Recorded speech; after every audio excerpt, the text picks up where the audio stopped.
चलो ठीक है, तो बराबर। देखते हैं फंडामेंटल्स। और फंडामेंटल्स में किसी भी प्रोग्रामिंग लैंग्वेज के फंडामेंटल्स को अगर देखे जाए तो होता क्या है, दो तीन चीजें होती है, ज्यादा नहीं होती है। एक तो होता है वेरिएबल्स और दूसरा होता है डेटा टाइप्स, बराबर है ना। जी एक सर। होता है वेरिएबल, दूसरा होता है वेरिएबल का डेटा टाइप। अब वेरिएबल किसको बोलते हैं हम लोग? जिसके अंदर में अपन स्टोर करते वैल्यूज को। नहीं sir, it's a block of memory. आप जो बोल रहे हो बराबर है, जिसके अंदर वैल्यू स्टोर होती है, लेकिन किसके अंदर होती है? अल्टीमेटली एक ब्लॉक के अंदर होती है, रैम पेपर, बराबर है ना। सो वेरिएबल मतलब क्या आता है, एक ब्लॉक हाँ होता सर। है मेमोरी का, और इसको अगर जो नाम देते हैं उसका जो आइडेंटिफायर होता है, वो आइडेंटिफायर होता है हमारा वेरिएबल नेम, बराबर है कि नहीं? Right? Yes yes sir, yes yes sir. बराबर है। वेरिएबल इसको बोलेंगे हम, वेरिएबल नेम। बराबर। वेरिएबल नेम हम इसको बोलेंगे, आइडेंटिफायर को बोलेंगे। मतलब एक ब्लॉक अगर मैंने बनाया रैम के ऊपर, मैं यहाँ पे लेके चलता हूँ आपको पेंट में, ये चीजें हुई हुई है हमारे, अभी इसकी जरूरत फिर से नहीं है, फिर भी आपको थोड़ा सा मैं लेके के चल रहा हूँ। मान के चलो एक ब्लॉक बनाया, इस ब्लॉक के अंदर मुझे कोई भी एक वैल्यू देनी है। मान के चलो मुझे वैल्यू देनी है यहाँ पर 15। ये जो वैल्यू है 15, इस वैल्यू को रखने के लिए जो ब्लॉक बनेगा रैम के ऊपर, उस ब्लॉक को हम बोलेंगे वेरिएबल। मतलब ये जो पूरा ब्लॉक दिख रहा है ना, ये ब्लॉक होगा वेरिएबल। और इसका जो भी नाम रखोगे आप, एक्स वाई जेड, जो भी नाम रखोगे एक्स वाई जेड, ये रहेगा आपका वेरिएबल, है ना। जी सर। राइट। अब ये जो वेरिएबल नेम है, ऐसे ही नहीं होता है किसी भी प्रोग्रामिंग लैंग्वेज में आप डेटा स्टोर नहीं कर पाते हो। आपको क्या करना पड़ता है उसके लिए डेटा को, वेरिएबल को इनिशियलाइज करना पड़ता है। जैसे हमने सी में किया था, कैसे लिखते थे, INT A इक्वल टू 10, ऐसा लिखते थे कि नहीं। तो इसमें जो INT था वो क्या था, डेटा टाइप था।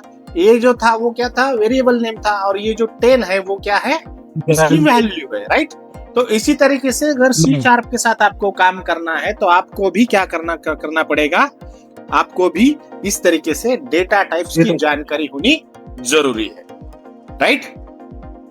और यस सर। ये C# जो है ना, वो पर्टिकुलरली आपको डायनामिक्स में यूज करनी है। अगर डायनामिक्स में यूज करनी है तो dynamics is nothing but a customer relationship application, right, जहां पर आपके कस्टमर्स के डेटा के साथ काम होने वाले हैं, बराबर है कि नहीं। अब कस्टमर के डेटा के साथ अगर काम होने वाला है तो उस चीज में कस्टमर का जो डेटा है वो बहुत बहुत ज्यादा इंपॉर्टेंट होता है, और उसमें 19-20 बिल्कुल नहीं चलता। तो इसीलिए हम आज कोशिश करेंगे कि जो डेटा टाइप C# में है, समझाने में मुझे कोई टाइम नहीं लगेगा, लेकिन उसको यूज करने में क्या फायदा है वो देखने में थोड़ा सा समय हम दे सकते हैं। आज ही देंगे उसको, आज खत्म कर देंगे हम, ठीक है। तो सबसे पहले देखते हैं कि यहाँ पर डेटा टाइप्स किस तरह के हैं। So there are core data types in C#। अगर ऐसा लिखते हैं हम, कितने तरह के डेटा टाइप C# में मौजूद है। आप बता सकते हो कि कितने डेटा टाइप है? मैंने उस दिन शायद बताया था आपको, पहला डेटा टाइप तो ऑलरेडी क्या, इंटीजर स्ट्रिंग, सॉरी न्यूमेरिक। दूसरा है टेक्स्ट टाइप, कहा गया टाइप। तीसरा है बुलियन टाइप, और चौथा है डेट टाइप। इन 4 तरह के कोर डेटा टाइप्स के टाइप्स है, डेटा के टाइप्स है। कितने? 4 डेटा के। जैसे हमने देखा था कि built in data type, derive data type और यूजर डिफाइंड देखा था कि नहीं। उसी तरीके से यहाँ पर भी 4 कोर डेटा टाइप्स है जो हमको CRM में भी काम आने वाले। तो हमको सबसे पहले समझना पड़ेगा कि ये जो डेटा टाइप्स कोर जिसे हम बोल रहे हैं, इनके भी सब टाइप्स निकल के आएंगे ना। तो इसमें न्यूमेरिक जो है, न्यूमेरिक के अंदर फिर से कुछ डेटा टाइप्स निकलते हैं। नंबर्स मतलब कौन से नंबर्स होते हैं, या तो नंबर्स पॉइंट में रहेंगे या तो नहीं रहेंगे, बराबर है कि नहीं। 2 ही तरह के नंबर्स है ना, इनकम्प्लीट नंबर और complete number, right. Yes sir, yes, बराबर है ना। तो 2 ही तरीके के नंबर्स रहते हैं, लेकिन उन 2 तरीके के नंबर्स को लिखने के लिए C# में ना 3 तरीके अवेलेबल है। या बोलो 4 तरीके अवेलेबल है। तो कैसे है देखते हैं, ठीक है। तो पहला जो तरीका है न्यूमेरिक लिखने का, वो ऑब्वियसली हमारा सी लैंग्वेज से ही आया हुआ है, इंट टाइप का। अब इंट टाइप में कौन से नंबर्स हम स्टोर कर सकते हैं? तो हम इसमें सारे के सारे होल नंबर्स स्टोर कर सकेंगे। क्या स्टोर कर सकेंगे? Whole numbers. मतलब कैसे करेंगे, इसका एग्जाम्पल कैसे देंगे? एग्जाम्पल हम लिखेंगे यहाँ पर INT एज इक्वल टू 25। ये होगा मेरा एज का एक ब्लॉक क्रिएट, राइट। फिर दूसरा एग्जाम्पल लेंगे तो कैसा लेंगे? लिखेंगे INT क्वांटिटी इक्वल टू 1000। ठीक है। अब इन दोनों से तो आपको अच्छे से याद आया होगा कि हमने पाइथन में भी सेम किया था और सी में भी सेम किया था, राइट और रॉन्ग? Yes sir. सिर्फ पाइथन में हम क्या नहीं करते थे? हम उसका डेटा टाइप डिक्लेयर नहीं करते थे, राइट? Yes sir. कंपाइलर अपने आप ऐड करता था, राइट? इंटरप्रेटर पाइथन Yes, का, sir. बराबर है ना? यस। तो ये तो हो गया न्यूमेरिक डेटा टाइप का जो पहला डेटा टाइप है, इंट नाम से उसका, इंट नाम, ठीक है। दूसरा इसमें देखते हैं हम बी, दूसरा। अब इसमें न्यूमेरिक डेटा टाइप्स देखने के लिए क्यों इंपॉर्टेंट होते हैं उसका अभी आपको समझ में आएगा ही। तो दूसरा जो है ना वो है डेसिमल नाम का डेटा टाइप। हमने लास्टली जब प्रोग्राम बनाया था, सॉल्यूशन बनाया था, उसमें डिक्लेयर किया था, देखो डेसिमल किया था कि नहीं किया था? Yes sir, yes. तो इस डेसिमल को कैसे यूज किया जाता है, इसका क्या सिंटैक्स है? तो वही सिंटैक्स रहेगा, सिम डेसिमल लिखना पड़ेगा।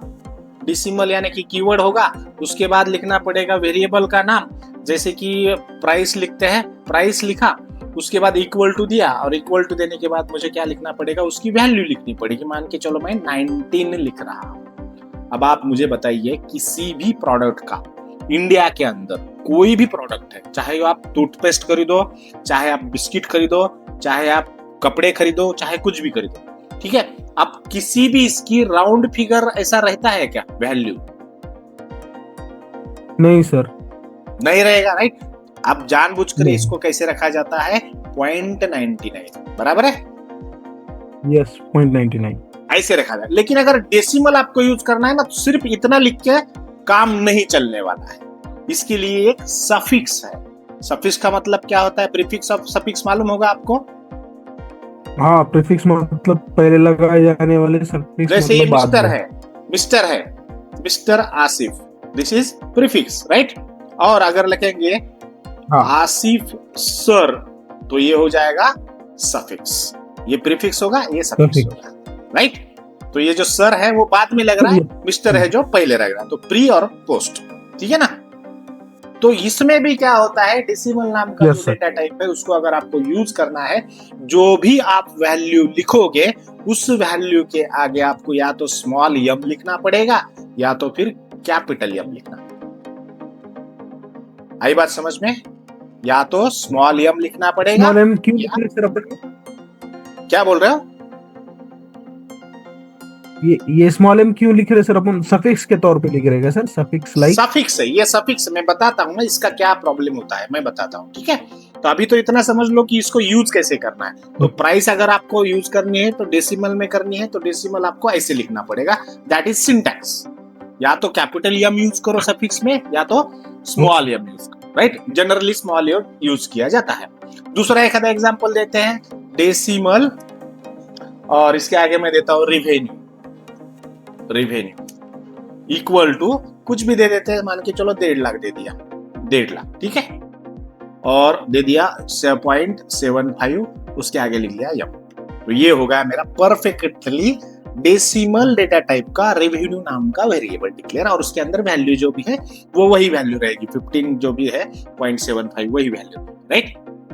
अब ये क्यों आता है मैं बताता हूं आपको, लेकिन सबसे पहले तो ये आता है वो ध्यान रखना, ठीक है, राइट।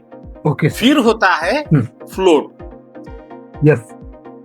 फिर होता है फ्लोट। अब ये जो फ्लोट है ना सर, इसी में इसी में, ठीक है, डेसिमल के बाद आता है फ्लोट, तो सी न्यूमेरिकल है फ्लोट। तो फ्लोट भी कोई बड़ी बात नहीं, कोई ऐसा ये नहीं अलग नहीं है, सीधे सीधे लिखना है फ्लोट। फ्लोट लिख करके वैल्यू देनी है, वैल्यू दे देंगे, समझो मान के चलो 19 जो भी देनी है वो 0.75 ऐसा लिख लो, और इसके आगे लिखना पड़ेगा यफ नाम का सफिक्स। मैंने सी लैंग्वेज में किया था, याद होगा आपको।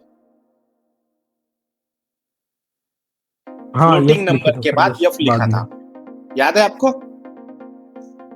हाँ सर, हाँ सर, यस। फ्लोटिंग नंबर मैंने तब बताया था कि इसको एम्बिगिटी बाद में तुम देख एरर लेना, राइट?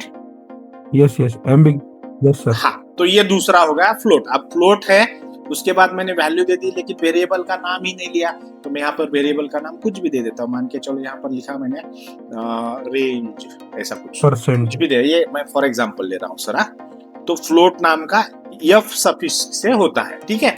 और अगर मान के चलो कि आपने कुछ भी नहीं दिया, मान के चलो यहाँ पर लिख दिया डी में चौथा वाला, यहाँ पर लिख दिया डबल इक्वल, और डबल लिख करके इसमें लिख दिया आपने प्राइस, और इक्वल टू लिख दिया वो 19.99 ऊपर लिखा था ना वो वाला, ठीक है।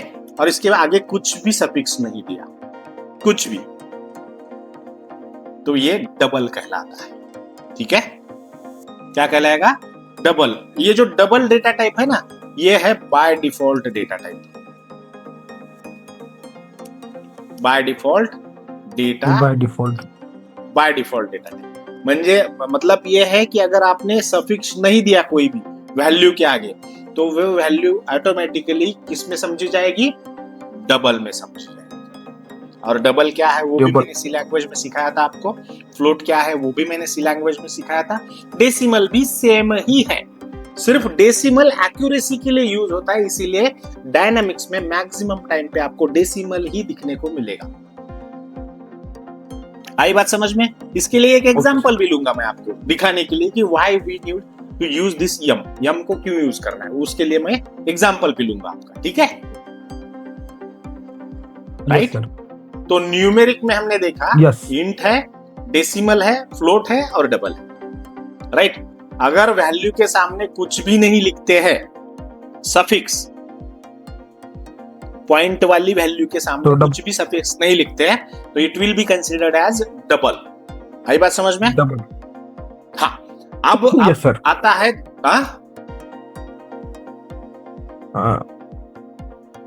बोलो ना। Yes sir. नहीं सर। अब आता है दूसरे टाइप का। दूसरा कौन सा है? Text type. टेक्स्ट टाइप में हमको मालूम है टेक्स्ट होता क्या है, it's a collection of characters, और कलेक्शन ऑफ कैरेक्टर्स का मतलब क्या होता है? कैरेक्टर का एरे, और कैरेक्टर के एरे को हम क्या बोलते हैं? स्ट्रिंग बोलते हैं, बराबर है। कैरेक्टर के एरे को क्या बोलते हैं हम? स्ट्रिंग। और स्ट्रिंग को कैसे दिया जाता है? स्ट्रिंग को लिखते कैसे हैं? तो इसके यूज करने के लिए लिखेंगे, हाँ, इसको लिख लेंगे, स्ट्रिंग लिखेंगे। स्ट्रिंग लिखने के बाद लिखेंगे क्या? लिखेंगे नेम, और नेम लिखने के बाद इक्वल टू देंगे, और डबल इन्वर्टेड कॉमा दे करके खत्म करेंगे। डबल इन्वर्टेड कॉमा में लिखेंगे आसिफ सैयद, है ना? Yes sir. तो ये हो जाएगा स्ट्रिंग, राइट? दूसरा कोई एग्जांपल लेने की जरूरत है कि इसके लिए? तो मुझे नहीं लगता जरूरत है कुछ, राइट? ये तो समझने वाली बात है, हमने बहुत पढ़ा है इसको, पाइथन में तो बहुत डिटेल में पढ़ा है, राइट? Yes sir. अब यहाँ पर ही एक हो सकता है आपके डायनामिक्स में, स्ट्रिंग लिख करके यहाँ पर आएगा डिस्क्रिप्शन, प्रोडक्ट का डिस्क्रिप्शन, क्योंकि स्ट्रिंग में there is no limit to secure the string, कितना डेटा है वो तो लिमिट है नहीं उसका, राइट? तो डिस्क्रिप्शन दे सकते हैं। यहाँ पर लिखता हूँ मैं कस्टमर, हो सकता है, कोई प्रॉब्लम नहीं है ना? तो ऐसा जरूरी नहीं है कि स्ट्रिंग सिर्फ नाम के लिए यूज हो। स्ट्रिंग किसी भी तरीके के टेक्स्ट डेटा टाइप के लिए यूज होती है, इसीलिए इसको बोला जाता है टेक्स्ट टाइप डेटा टाइप। हाँ बोलो। Clear sir. यस यस, कुछ भी लिख सकते अंदर। क्लियर है ना? हाँ, दैट्स इट। अब तीसरा जो है वो है बुलियन डेटा टाइप। बुलियन का मतलब क्या होता है? Either it will be true और इट विल बी फॉल्स। अब इसको यूज कैसे किया जाता है? यहाँ पर C#। तो इसको बहुत ही सिंपल है यूज करना। यहाँ पर वेरिएबल का नाम लिखना पड़ेगा, उसके पहले लिखना पड़ेगा बुल नाम का कीवर्ड। बुलियन नहीं लिख सकते पूरा की पूरा, बुल लिखना पड़ेगा, वो भी स्मॉल लेटर, ठीक है? और उसके आगे लिखना पड़ेगा इज एक्टिव, जैसे हमने लास्टली देखा था, इज एक्टिव, और इक्वल टू लिखेंगे ट्रू या फिर फॉल्स, जो भी है उस तरीके से, या तो फिर फॉल्स, दूसरा क्या लिख सकते हैं, और एक एग्जांपल लिखता हूँ, बुल लिखता हूँ हैज, कहा गया, हैज अप्रूव, हैज अप्रूव, ठीक है, तो Yes, इसको sir. लिखो फॉल्स, राइट। तो उस तरीके के ब्लॉक्स के अंदर उस तरीके की वैल्यू चली जाएगी, राइट। Yes sir. चौथा डेटा टाइप है डेट और टाइम के रिलेटेड, जितने टाइप्स है उतने, और एक ही है, ज्यादा कुछ है ही नहीं इसके अंदर। तो डेट टाइम्स में क्या होता है, डेट्स और टाइम्स को रिलेटेड जो भी आपको डेटा से स्टोर करना है उसको स्टोर होता है। वो किस फॉर्मेट में होती है आपको स्ट्रिंग पता ही है। डेट टाइम नाम का मॉड्यूल आपने देखा था कहाँ पे, पाइथन, है ना। तो ये भी यहाँ पर भी उसी तरीके से है, सेम, कोई प्रॉब्लम नहीं है, उसी तरीके से। तो इसको कैसे डिक्लेयर करेंगे, देखो ऐसे लिखेंगे, डेट टाइम, क्योंकि डेटा टाइप इस नाम से है, डेट टाइम नाम से, ठीक है। और ये कैपिटल स्मॉल याद रखना, ठीक है। इक्वल टू लिखेंगे, सॉरी इक्वल टू क्या आगे, पहले वेरिएबल नेम लिखना पड़ेगा, यहाँ पे लिखेंगे क्रिएटेड ऑन, और फिर लिखेंगे, क्या लिखेंगे, डेट टाइम डॉट नाउ, है ना। इसका मतलब क्या होगा, अभी का जो टाइम है उस टाइम पे वो क्रिएट हुआ है, तो वो जो टाइम अभी का है वो एज अ स्ट्रिंग स्टोर हो जाएगा कहां पर, डेट टाइम नाम के, ये क्रिएटेड ऑन नाम के वेरिएबल के अंदर, जो भी इसका C# का फॉर्मेट है, हम जल्दी देखने वाले, राइट। हाँ सर। बराबर है। Yes sir. फिर और एक एग्जांपल देते हैं इसका, चलते चलते फिर से लिखेंगे डेट टाइम, फिर लिखेंगे इसका वेरिएबल नेम, और इस बार वेरिएबल नेम लेंगे बर्थ डे, ये एक वेरिएबल नेम है। फिर लिखेंगे क्या, न्यू, और फिर लिखेंगे डेट टाइम, और यहाँ अंदर लिखेंगे एक वैल्यू, और ये जो वैल्यू रहेगी ना वो वैल्यू रहेगी जैसे कोई भी है, मेरा मान के चलो 1982 है, ठीक है, और मेरा जो मंथ है वो मंथ है 01, और मेरा जो डेट है वो मान के चलिए 05।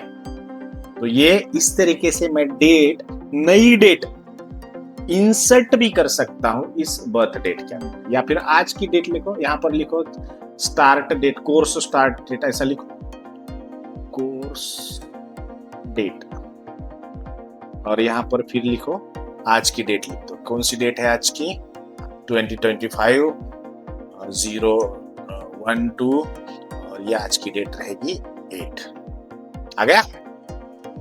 सर ये न्यू इसमें अपन क्यों लिखते हैं डेट के अंदर? न्यू का मतलब क्या होता है सर बताइए।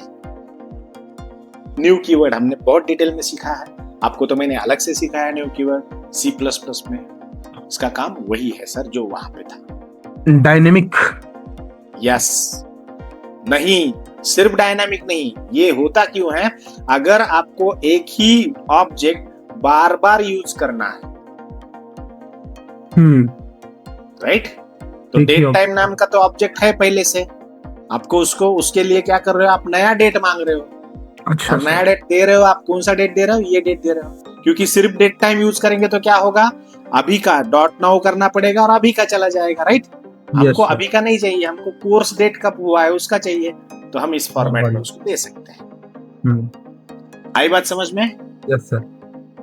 Very good. अब ये जो डिक्लेरेशन होता है और उसका जो वैल्यू होता है उसको कैसे कराया जाता है C# के अंदर, वो भी एक बार देखेंगे। आई बात समझ में? तो चलो चलते हैं C# में, यहाँ पर चलते हैं, यहाँ पर एक सिंपल प्रोजेक्ट बनाते हैं। सर मैं एक और पूछूं, एक थोड़ा सा पूछे। वो मैंने एक int 32 और int 64, हाँ, ये क्या होता है सर, int 34 और int 64? वो 32 बिट और 64 बिट होता है, जिस तरीके का कंपाइलर आप यूज कर रहे हो उस कंपाइलर के हिसाब से होता है। अब जो हमने TCC कंपाइलर यूज किया था दैट वाज 32 बिट। आपका जो विंडो है ना, उस विंडो के लिए वो बना नहीं था, वो उस टाइम पे बना था जब DOS था, disk operating system, turbo C++, right. तो उस DOS में एक वैल्यू इंटीजर डेटा टाइप के स्टोर करने के लिए हमको 2 बाइट लगती थी, बराबर है। और वही GCC में मैंने सिखाया था कि 4 बाइट लगती है, बराबर है। तो GCC जो कंपाइलर था वो 64 बाइट है, तो इसका मतलब है कि 64 बाइट है, तो इसका मतलब क्या है, 32 बाइट था तो उसका मतलब क्या था, 2 raised to 32, बराबर है। अब ये 64 है तो क्या है, 2 raised to 64, यानी जो हमारा इंट का था लॉन्ग इंट की जैसे रेंज निकाली थी उस तरीके से इसकी इंट की रेंज निकालेगी, मतलब इसकी कैपेसिटी बढ़ेगी to store the range of data.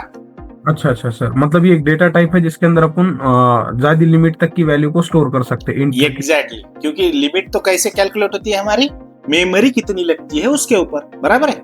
अब 64 बाइट का कंपाइलर है आपके पास, क्योंकि अभी जो C# हम यूज कर रहे हैं वो थोड़ी ऐसे वैसे C# है। ये कैसा है C#?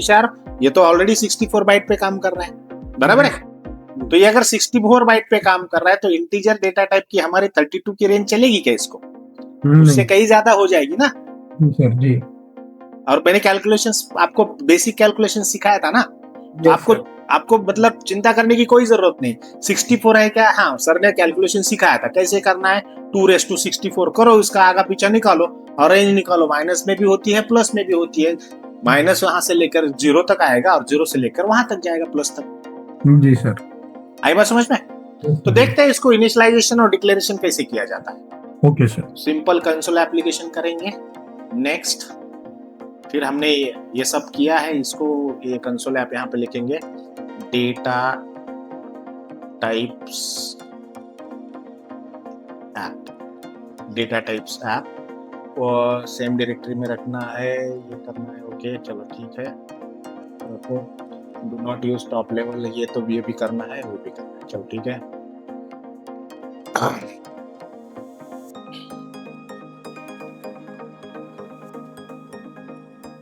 हो रहा है सर। तो अब जरूरत नहीं थी कोई प्रोजेक्ट बनाने की, लेकिन अभी बना के देखेंगे तो समझ में भी आएगा कि कैसे इनिशियलाइजेशन करते हैं, है ना? जी सर।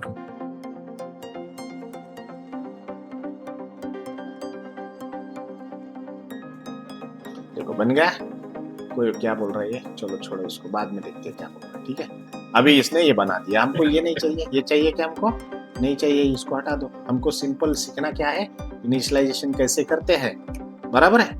तो यहाँ पर लिखेंगे, क्या लिखेंगे? हमने बस सीखा था अभी, इंट लिखना था, फिर लिखना था एज, फिर लिखना था इक्वल टू, और फिर क्या लिखना था 25। ये हो गया एज, बराबर है। अब हम क्या करते हैं प्रिंट करने के लिए, कौन सी का मेथड है अपने पास? console.log, console.writeline, console dot writeline right, ठीक है। एज को प्रिंट करके देखो, आ जाएगा। Age, right. तो ये एज प्रिंट हो जाएगा, बराबर है ना? Yes sir. Right, age print हो जाएगा। कैसे करेंगे? यहाँ पर करो ना इसको। 25 कहाँ आया? आया नहीं ना, बिल्डिंग हो रहा है।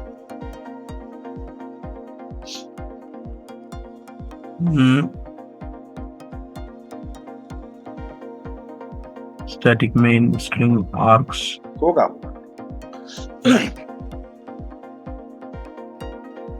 थोड़ा मेरे सिस्टम में ना बहुत सॉफ्टवेयर हो गए, वो थोड़ा यही चलता है। अच्छा सर। देखो 25 आ गए ऊपर। यस।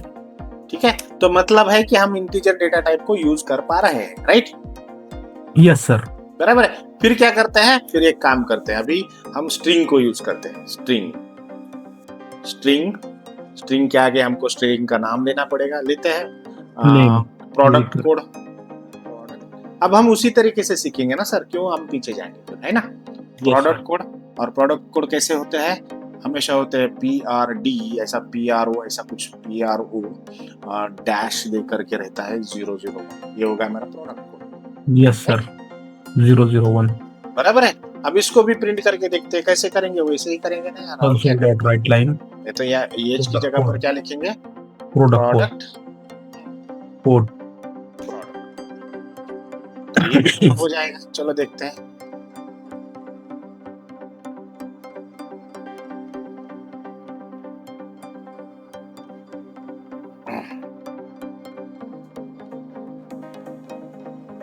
स्लो चल रहा है सर आपका लैपटॉप? स्लो हो गया है यार। देखो प्रोडक्ट कोड भी हो गया प्रिंट, है ना? Yes sir. चलो और कुछ करते हैं, और भी एक आध दूसरा दिखाता हूँ मैं आपको सारी चीजें कर करके। तो एक काम करते हैं, इंट लिखते हैं। क्या लिखेंगे? इंट लिख करके क्वांटिटी इन स्टॉक इस तरीके से लिखते हैं, क्वांटिटी इन स्टॉक, कितनी क्वांटिटी मेरे स्टॉक में है, 500 लिखते हैं, इसको भी प्रिंट करते हैं, ये हो गया प्रिंट इसको भी, ठीक है। और क्या क्या, इसको नीचे ले लेता हूँ, सब चलेगा ना? हाँ सर। हाँ, और एक हाथ दूसरा करके देखते हैं तुरंत। बुलियन रह गया हमारा, तो बुल लिखेंगे, बुल के आगे लिखेंगे क्या, इज अवेलेबल, अवेलेबल है क्या भाई प्रोडक्ट, वो भी बताना पड़ता है हमको, इज अवेलेबल, और इसकी वैल्यू लिखेंगे ट्रू या फॉल्स, अभी लिखेंगे ट्रू, ठीक है। और Yes. इसको भी हम क्या करेंगे, प्रिंट करके देखेंगे, console dot right is available, और इज अवेलेबल लिखेंगे, ठीक है, ये होगा। और क्या बचा हमारा, डेट टाइम बचा ना? तो डेट टाइम, डेट टाइम, और डेट टाइम में लिखेंगे ऑर्डर डेट, इस बार लिखेंगे ऑर्डर डेट इक्वल टू, और यहाँ पे लिखेंगे डेट टाइम नाउ, है ना। और इसको भी क्या करेंगे, प्रिंट करके देखेंगे, फाइल को, प्रोजेक्ट को पूरा सेव करेंगे, यहीं पे सेव ऑल रन करेंगे, और ये रन होने के बाद हमको सारी चीजें यहाँ पर मिल जाएंगी, जैसे हमने डेटा को सेव किया है उसी तरीके से। आई बात समझ में? देखो डेट टाइम आ गया इसमें, राइट? Yes sir. टाइम के साथ आपको इसको प्रैक्टिसाइज करना पड़ेगा सर। हाँ, अगर सिर्फ डेट चाहिए तो डेट ओनली लिख देंगे क्या सर अपन? क्या बोले? सिर्फ अगर डेट नहीं, वो बाद में देखेंगे हम, अभी आप डेट टाइम को सिर्फ इसका वो मॉड्यूल है सर, उसको बहुत समझना पड़ेगा, ठीक है ना। अभी के लिए इतना समझ लो कि हम डेट टाइम को एक्सेस कर पा रहे हैं और स्टोर कर पा रहे हैं, ठीक है ना? ओके सर जी, ठीक है, इसको प्रैक्टिसाइज करो प्लीज, ठीक है। अब सवाल आता है कि इसमें डेसिमल जो है, वो डेसिमल क्यों यूज होता है? देखो, माइक्रोसॉफ्ट डायनामिक्स जो है वो कस्टमर से रिलेटेड सारी चीजें हैंडल करता है। अब कस्टमर से रिलेटेड सारी चीजें हैंडल करेगा तो हो सकता है कि कोई नंबर से, मतलब किसी पॉइंट की वजह से पूरा कैलकुलेशन गलत हो सकता है। मैं आपको प्रूव करके दिखाता हूँ, चलो ठीक है। तो एक काम करते हैं, यहाँ पर मैं इसको हटा दूं पूरा, यस सर, ये रहेगा आपके ध्यान में, या फिर बाद में वीडियो देख लेना, ठीक है जी सर। एक काम करते हैं, फाइनेंशियल कैलकुलेशंस जो है वो सारे के सारे, इतना बात समझ लो कि डायनामिक्स के अंदर सारे financial calculations should be only in decimals. आपने देखा होगा अभी तक इतने सारे कैलकुलेशंस आपने देखे होंगे, सारे के सारे डेसिमल नाम का डेटा टाइप यूज करते हैं, ना ही फ्लोट करते हैं और ना ही डबल करते हैं। क्या करते हैं? डेसिमल। अब ये डेसिमल क्यों करते हैं उसका रीजन समझते हैं, ठीक है। तो एक काम करता हूं, मैं यहाँ पर लिखता हूं डबल, ठीक है। मैंने समझाया डबल क्या है आपको, ठीक है, डबल। और यहाँ लिखते हैं प्राइस डबल, कुछ नहीं, एक वेरिएबल नेम है प्राइस डबल, एक प्राइस दे देते हैं यहाँ पर, वही प्राइस देते थे अभी तो जो रखी थी 19.99, ठीक है। और डबल लिखने के बाद कुछ भी देना नहीं पड़ता है, आपको बताया था कि it is a default data type, suffix देने की जरूरत नहीं है क्या? नहीं। और फिर यहाँ लिखते हैं फिर से डबल, और डबल के अगर लिखते हैं total double, sorry T small लिखेंगे पहले, टोटल, और डी फिर से कैपिटल करेंगे, टोटल डबल इक्वल टू, अब यहाँ पर क्या करेंगे हम, ये जो प्राइस डबल ऊपर है ना हमारा, और इसको क्या करेंगे इनटू, क्या करेंगे इनटू करेंगे, और हम लिखेंगे कुछ एक जनरल बोलते हैं कि हमारा मेरे पास 10,000 प्रोडक्ट्स हैं या 1,00,000 प्रोडक्ट्स हैं, ठीक है। इससे क्या समझ में आता है हमको कि हमारे टोटल जो स्टॉक है हमारे अंदर, मान के चलो 1 लाख है ना, वो 1 लाख का स्टॉक है हमारे पास, राइट। अब हमको क्या करना है, इसका मैथमेटिक्स निकालना, बराबर है? Yes sir.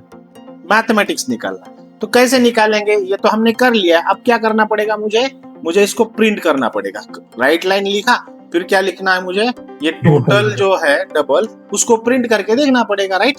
यस सर, बराबर है। टोटल डबल जो है वो प्रिंट करके देखना पड़ेगा, बराबर है।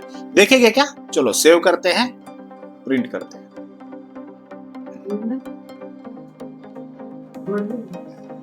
देखो कर सकते हो क्या, कैलकुलेशन कर सकते हो इसका। देखो क्या कैलकुलेशन आया, 1998,999.99999, बहुत सारा आया है, राइट? Yes sir.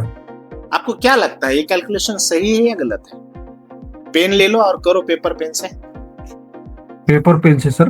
हाँ बिल्कुल करो, तभी तो समझेगा हमको why we are using decimal, है ना? जी सर। 19.9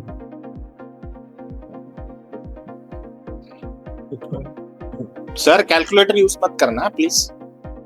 कैलकुलेटर यूज नहीं कर रहे हैं ना सर? हाँ नहीं करना है।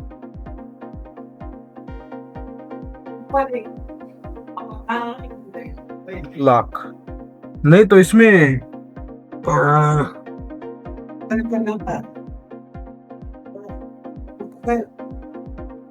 1 लाख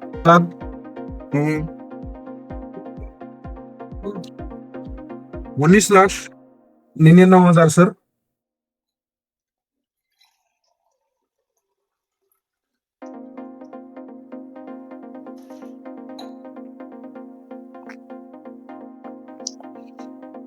कितना आया? 19,99,000।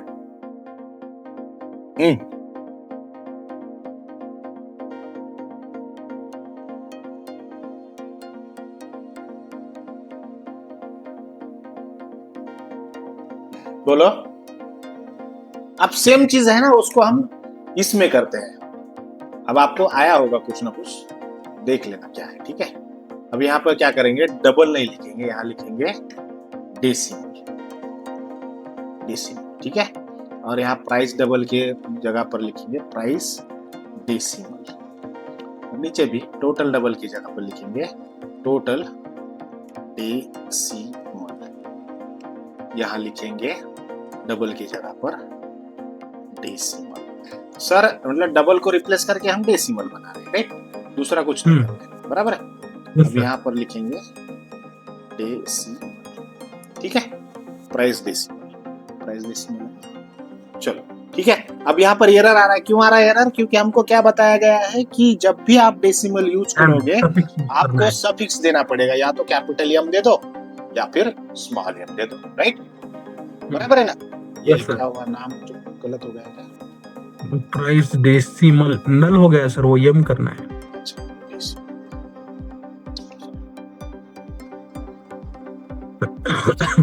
हो गया। अब इसका कैलकुलेशन देखते हैं, राइट? सब कुछ तो आ रहा है हमारे पास। अब यहाँ पर भी डबल की जगह पर हमको डेसिमल करना पड़ेगा, राइट? बराबर है ना? प्रोजेक्ट को सेव करते हैं, सेव ऑल, और इसको रन करके देखते हैं।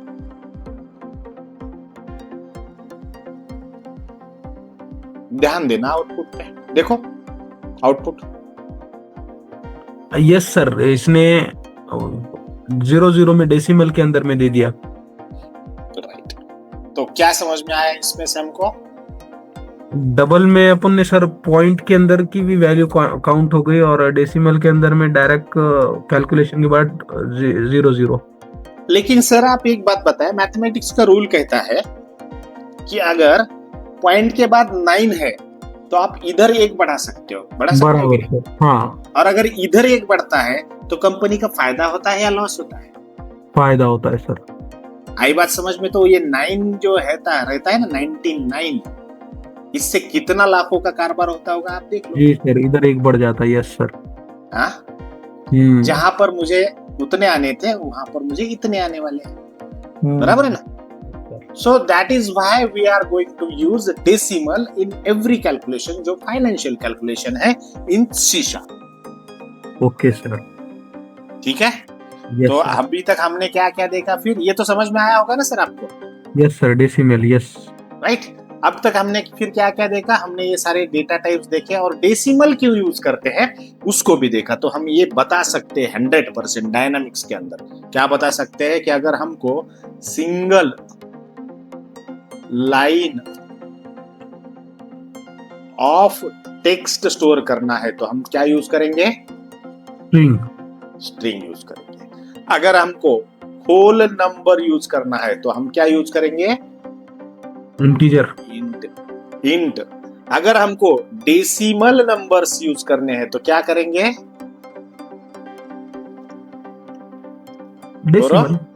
Decimal, right? और अगर हमको डेट एंड टाइम के बारे में कुछ करना है, डेट एंड टाइम के बारे में, तो हम कौन सा यूज करेंगे? Date date time. टाइम, ठीक है। और अगर हमको 2 ऑप्शंस देने हैं तो हम यूज करेंगे बूलियन या फिर बूल जो उसका कीवर्ड है उसको यूज करेंगे बूलियन, राइट। सो माइक्रोसॉफ्ट डायनामिक्स के अंदर भी यही चीजें होती है, बराबर है? Yes sir. राइट। राइट। और क्या, अब कितना समय हो गया हमने स्टार्ट किया हुआ? आधा 1 घंटा हो चुका है क्या सर? हाँ, आधा घंटा हुआ है सर। आधा घंटा। आज रुकेंगे सर, थोड़ा सा थका हुआ हूं। ओके, कोई बात नहीं है सर जी। यस। इस वीडियो को मैं तुरंत डाल दूंगा, देख लेना 2-4 बार, हाँ, 10 बार, जितनी बार देख सकते हो देखना। आगे फिर Yes. जाएंगे, फिर देखेंगे कि कन्वर्जन टाइप कास्टिंग जो होता है उसको कैसे किया जाता है। कुछ और भी डेटा टाइप्स नए आपको दिखाई देंगे उसमें। ज्यादा कुछ बड़ी बात नहीं है, छोटे छोटे शॉर्ट है, तो वो थोड़ा सा देख लेंगे हम, ठीक है? Okay sir, no issue. और फिर आगे का जो भी पार्ट रहेगा उसमें जाएंगे। तो सबसे पहले तो यही है हमारा, दूसरा कुछ नहीं है। और एक आधा डायनामिक्स का ये भी बनाएंगे, सॉल्यूशन भी बनाएंगे, डेटा टाइप्स को लेकर के एक सॉल्यूशन बनाएंगे, है ना? यस। तो चलो फिर मिलते हैं बाद में।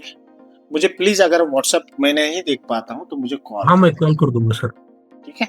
चलो, मैडम को बता दिया ना आपने, आज ये था करके, लेक्चर है करके क्लास था बोल के बता दिया सर। बता दिया ना? इसको मैं व्हाट्सएप कर देता हूँ या मीटिंग में भेज दूं? यहाँ पे भेज दूं क्या, चैट में? चलेगा सर। यस। चलो, सारा है पूरा आज का, ठीक है? Okay sir. चलो फिर मैं, करो बंद मीटिंग को। इसको बिल्कुल। कॉपी कर लेना पहले, मीटिंग को करने से पहले। हाँ सर। ठीक है ना? चलो मैं रखता हूँ, बाय, गुड नाइट।